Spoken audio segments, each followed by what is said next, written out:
নমস্কাৰ। এই মুহূৰ্তত জনাইছোঁ অসমৰ প্ৰত্যেকগৰাকী জনসাধাৰণৰ বাবে কেইবাটাও গুৰুত্বপূৰ্ণ খবৰ। আজি হৈছে ১ অক্টোবৰ। আজিৰ দিনটোত অসমৰ লগতে ভাৰতবৰ্ষৰ বিভিন্ন প্ৰান্তৰ পৰা আটাইকেইটা গুৰুত্বপূৰ্ণ খবৰ। এই মুহূৰ্তত জনাইছোঁ আমাৰ প্ৰথমটো খবৰ।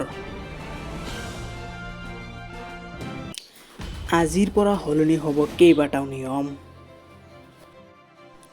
এই নিয়মসমূহে প্ৰভাৱ পেলাব আপোনাৰ দৈনন্দিন জীৱনত।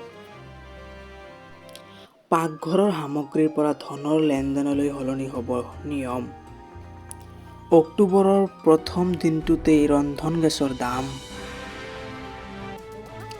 ১ অক্টোবৰৰ পৰা সকলো কামতে বাধ্যতামূলক হ'ব জন্মৰ প্ৰমাণপত্ৰ। স্কুল কলেজত নামভৰ্তি কৰাৰ পৰা সকলোতে লাগিব জন্মৰ প্ৰমাণপত্ৰ। চৰকাৰী চাকৰি ৰাজহুৱা খণ্ডৰ কাম আধাৰ কাৰ্ড বনাবলৈ লাগিব বাৰ্থ চাৰ্টিফিকেট।